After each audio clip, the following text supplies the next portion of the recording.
Sur les hauteurs du Valtin, à proximité du col de la Chlourte, le Vétiné est un hôtel familial. Sorti de terre en 1984, l'établissement est depuis 2012 géré par Sébastien Baradel et son épouse. 34 chambres, 95 lits et un restaurant de 85 places ouvert toute l'année. En hiver, une clientèle beaucoup plus familiale.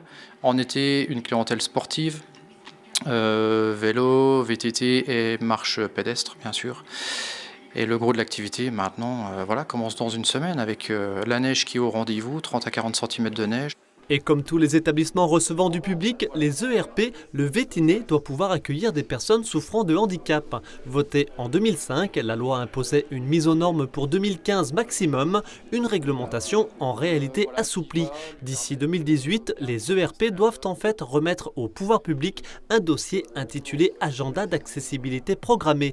Le Vétiné s'y est plié. Dans les escaliers, nez de marche et mains courantes ont été installés. Autre exemple, dans les sanitaires du restaurant. Donc plutôt que de changer ces petites poignées de porte par des grandes, en fait nous avons préféré conserver nos poignées existantes et mettre ces barres qui permettent bien sûr au client qui va rentrer dans son fauteuil de refermer la porte derrière lui et si besoin d'accrocher sac à main ou manteau sur cette petite patère de porte.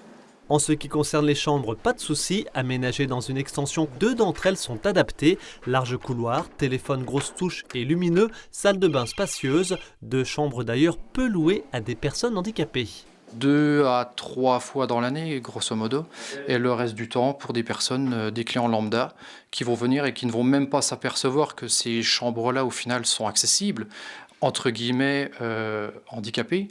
Mis à part donc juste les interrupteurs qui sont plus bas que la norme.